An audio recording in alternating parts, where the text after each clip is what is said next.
Chers téléspectateurs d'Africa 24, bienvenue. Nous sommes heureux de vous savoir nombreux devant votre petit écran en compagnie des programmes d'Africa 24. Aujourd'hui, dans cette émission, nous recevons le président du Congrès pour la démocratie et le progrès, un parti du Burkina Faso, le parti de l'ex-président Blaise Compaoré. Monsieur Edi Komboigo est notre invité. Merci d'avoir accepté notre invitation. Merci.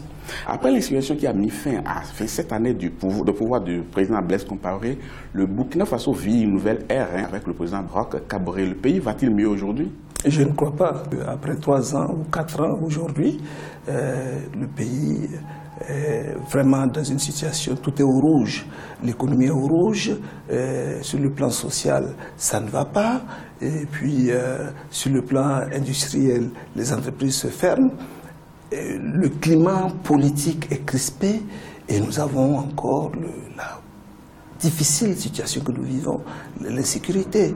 Donc rien ne va au Burkina Faso. Mais on doit ceci à la vérité que ce n'est pas seulement pour la non-modification de l'article 37 que les Burkinabés étaient descendus dans les rues. Il y a aussi l'injustice qui se mettait en place. Il y a également l'éternisation au pouvoir. Mais je vous ai dit que l'énigme jusqu'à la fin du monde serait l'issue de ce vote, puisqu'on n'a pas voté. Oui, mais quand on sait comment vous disposez de la majorité au Parlement, ce projet de loi risquait de passer comme une lettre à la poste. Et pourtant, la population vous disait dans le temps qu'il ne fallait pas emprunter ce chemin. Vous faites un débat historique. Bien entendu. Aujourd'hui, nous regardons en face. Qu'est-ce que ce changement a apporté au Burkina Faso?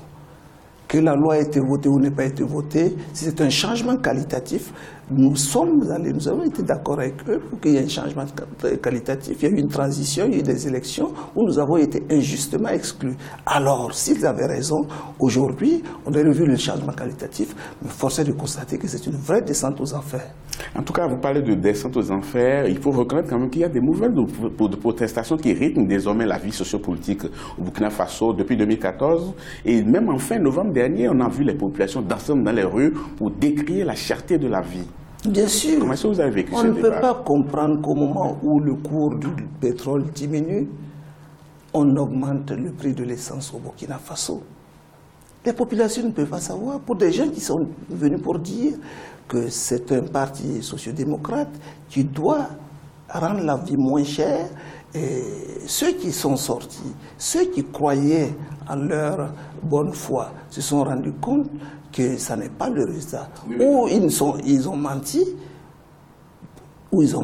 aux populations, ou ils sont incapables. Oui, mais sans faire de la démagogie, il faut reconnaître quand même que le Burkina Faso n'est pas un pays producteur de pétrole. Le Burkina rachète le pétrole. Et il faut reconnaître aussi qu'au moment où le prix du baril a baissé, l'État burkinabé a baissé aussi le prix de l'essence à la pompe. C'est dans l'ordre normal aujourd'hui que l'on puisse faire ce réagissement, non? Vous savez, comparaison n'est pas raison. Mais à l'époque, le prix était à 140 $. Mais le prix à la pompe était de l'ordre de 700. Mais aujourd'hui, le prix est aux environs de 50-52 $, mais il est aux alentours de 650. Est-ce que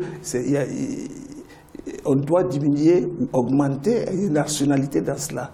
Nous pensons, quand vous voyez la structure du prix du carburant, vous vous rendrez compte que ce n'est pas cela qui a fait augmenter le prix. Je vais vous expliquer comment le prix a augmenté.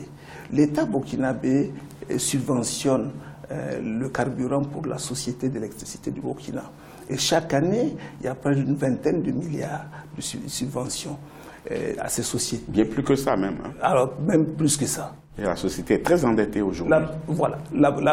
C'est que le service a été rendu, le carburant a été vendu à ces sociétés subventionnées. L'État n'a pas payé sa quote-part et a mis la société d'État, qui est la Sonabi, en difficulté, oui. Et aujourd'hui, c'est pourquoi nous disons que si l'État se comporte comme tel, un mauvais payeur, il met en danger. Mais attention, pour que on trouve une solution, il ne s'agit pas d'augmenter et de faire payer aux populations ce que l'État est incapable de faire. Il aurait fallu que l'État fasse un effort pour collecter dans son budget, pour avoir des fonds pour payer. Et tout ça, c'est la planification. Lorsque l'on prend un pays, c'est un programme structuré qui puisse évoluer à court, moyen et long terme, on reste dans le tâtonnement et à un moment donné, on demande aux populations d'augmenter les prix pour pouvoir combler votre insuffisance. Et c'est ce que l'on constate aujourd'hui. Mais il faut faire remarquer une chose, au moment où vous-même vous étiez aux affaires, les compteurs n'étaient pas à zéro, hein, les dettes de la société n'étaient pas à zéro non plus. L'État devait à cette société-là, depuis cette époque-là, ce n'est pas des dettes cumulées seulement au moment où le président Roch Kaboré est arrivé aux affaires. Qui était aux affaires? Non, mais c'était le président Blaise Compaoré qui était aux affaires. Oui, mais avec qui? Ah non, les Burkinabés, avec un individu. Simon Compaoré, avec le regretté Salif. Bien entendu, mais c'est des gens qui ont pris conscience. A encore défendant, vous l'accepterez que Eddy Komboigo était expert comptable, qui avait même participé avec KPMG à faire un audit, à leur donner un plan de gestion pour que cela n'arrive pas. Techniquement, nous avons le rapport. Aujourd'hui, ce n'est pas le cas. Je dis que ce n'est pas des gens qui suivent la gestion des sociétés avec planification. Ils ont une pression fiscale, une pression plutôt budgétaire. Et donc, ils ne savent pas quoi faire. Ils tâtonnent et par tantôt on refuse de payer les dettes de l'État et même la dette intérieure, elle devient de plus en plus grande. Grosse, la dette vis-à-vis des sociétés minières, la dette fiscale est énorme. Je vous dis que nous n'avons pas d'issue avec ce gouvernement Tchiba. C'est pourquoi à notre rentrée politique, nous avons appelé le gouvernement Tchiba à tirer les conséquences de son échec et de démissionner. Oui, vous l'avez si bien dit, ils ont la pression budgétaire, ils ont également la pression de la rue. Et à cela s'ajoutent les questions sécuritaires, parce que depuis un moment, les attaques terroristes sont légion dans le pays, ce qui est quand même étonnant, non, pour un pays qui a connu stabilité pendant plusieurs décennies. Qu'est-ce qui explique tout cela selon vous? Que le Burkina soit aujourd'hui en proie à des terroristes qui opèrent allègrement? Nous constatons avec désolation et peine ce qui arrive à notre pays. On se pose vraiment la question de savoir qu'est-ce que le Burkina a tant fait pour mériter cela. Je crois que lorsqu'on a la responsabilité d'un pays, on doit avoir des services de renseignement et des services de sécurité conséquents. Malheureusement, nous-mêmes nous posons la question de savoir pourquoi cela. Et qu'est-ce qu'il faut? Nous constatons que dans un pays où il n'y a pas d'entente, où il n'y a pas de cohésion sociale, les forces de défense, de sécurité ne sont pas bien reparties, les forces du mal profitent pour entrer dans ce pays. En tout cas, vous avez posé la question à juste titre. Qu'est-ce que le Burkina Faso a fait pour mériter cela? Vous avez peut-être une réponse, non? Non, nous n'avons pas de réponse. Vous n'avez pas de réponse? En tout cas, moi, il y a beaucoup de Burkinabés qui s'essaient quand même à une approche de réponse où ils estiment que c'est le cumul de tout ce qui a été fait pendant quelques décennies, pendant que vous étiez aux affaires, pendant que vous auriez érigé Ouagadougou et le Burkina Faso en un terreau des meneurs, des terroristes qui prenaient le Burkina Faso comme base arrière, non? Je vais vous dire une chose. Si c'était le cas, puisque c'est les mêmes qui ont géré avec Blaise Compaoré, il y a de cela pendant ces 2 décennies, ils auraient eu la solution aujourd'hui. Mais je ne crois pas, il ne faut pas accuser à tort les uns les autres, puisque vous ne savez pas, je ne suis pas Blaise Compaoré, je ne suis pas Roch Marc Christian Kaboré, je suis Eddy Komboigo. Moi, je ne fais que constater que depuis un certain temps, nous sommes attaqués. Nous sommes attaqués et nous n'avons pas une réplique. Je pense, et j'avais dit lors de mes interviews, que le problème de la sécurité demande d'abord une réconciliation des populations qui doivent appuyer les forces de défense et de sécurité. Ils doivent appuyer les services de renseignement. Si nous avons des populations qui s'unissent et qui appuient nos forces de défense et de sécurité bien entraînées, bien équipées, avec des services de renseignement préventifs qui anticipent sur les actions, nous pouvons réduire les attaques. Si nous travaillons également à relancer l'économie, à employer les jeunes qui sont appelés à ces basses besognes, nous allons arrêter les attaques au niveau de ces frontières. En tout cas, ceux qui sont aux affaires sont formels, ils soupçonnent une main invisible derrière ces attaques. Mais suivez bien mon regard. C'est ridicule, c'est ridicule. Bon. Si vous diagnostiquez mal un problème, vous ne pouvez pas avoir un remède. On le leur dit, depuis un certain temps, ils accusent, mais si c'est autant eux, allez les chercher, allez les enfermer, puis ça va s'arrêter.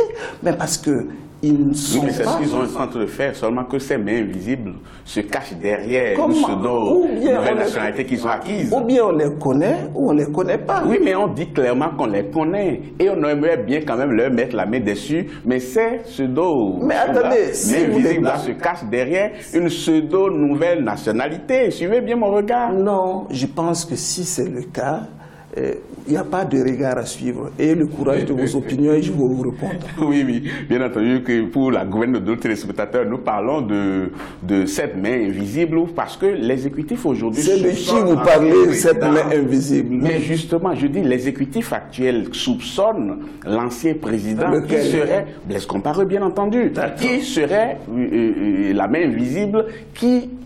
Vous voyez, derrière quelqu'un qui a donné la moitié de sa vie à gérer un pays, à le développer, à lui donner tous les moyens, cet homme ne peut pas avoir le courage d'envoyer une seule personne pour détruire un seul Burkinabé. Et s'il a accepté partir en 2014 sans donner des ordres de tirer sur les populations, il ne peut pas être l'homme qui va par derrière engager des forces invisibles. Mais quand il n'a pas préparé son départ... Mais si c'est le cas, Blaise Compaoré à Abidjan, il n'est nulle part qu'à Abidjan. Allez le chercher. Ah non, bien entendu, la démarche a été faite. Mais pour arrêter Blaise Compaoré? Oui, mais il y a une demande d'extradition. Vous voyez, je ne veux pas rentrer. Je dis, si c'est le cas, il est là. Allez le chercher. Vous n'allez quand même pas accuser. Vous n'allez pas accuser. Blaise Compaoré est arrivé en Côte d'Ivoire sur la demande de la France. Oui. Vous n'allez pas quand même pas accuser et la France et la Côte d'Ivoire d'être complices de Blaise Compaoré pour détruire son pays. Voyez, faites attention à ce que vous êtes en train de dire. Ah non, nous ne disons rien, nous relayons ce qui est dit. Mais oui, mais je vous dis que lorsque on diagnostique mal son problème et que l'on voit mal, on ne peut pas avoir une bonne solution. Il faut dire les choses comme telles. Ici, il n'y a pas cohésion sociale, il y a des frontières longues et poreuses. Nous n'avons pas une armée formée, bien équipée pour ces genres d'attaques djihadistes. Nous n'avons pas une économie assez forte pour employer nos jeunes. Nous n'avons pas des services de renseignement conséquents. Voilà les raisons. En tout cas, ce qui me rassure, c'est que vous avez trouvé la solution, vous. Nous avons dit que... Vous avez trouvé la solution, vous avez dit, je cite, le remède à l'insécurité, c'est de voter le CDP en 2020. Fin de citation. J'ai dit que le CDP a un programme de gouvernance, une offre politique pour 2020. Et dans ce programme, aussi bien sur le plan politique, sur le plan économique, sur le plan social, nous avons de nouvelles propositions. Et que dans cette offre politique, il y a également l'aspect sécuritaire. De toute façon, il y a une frange de personnes aujourd'hui qui réclament le retour au bercail du président Blaise Compaoré. Comment est-ce que le parti se prépare pour les prochaines échéances électorales? Est-ce que le fait que vous soyez président du parti fait de vous le candidat naturel du parti? Chers téléspectateurs, ne partez pas, on marque une pause, on revient et on permettra à M. Kombrigo de répondre à chacune de ces questions et je vois qu'il brûle d'envie d'y répondre réellement. On marque une pause, on vous retrouve dans quelques instants. Merci beaucoup.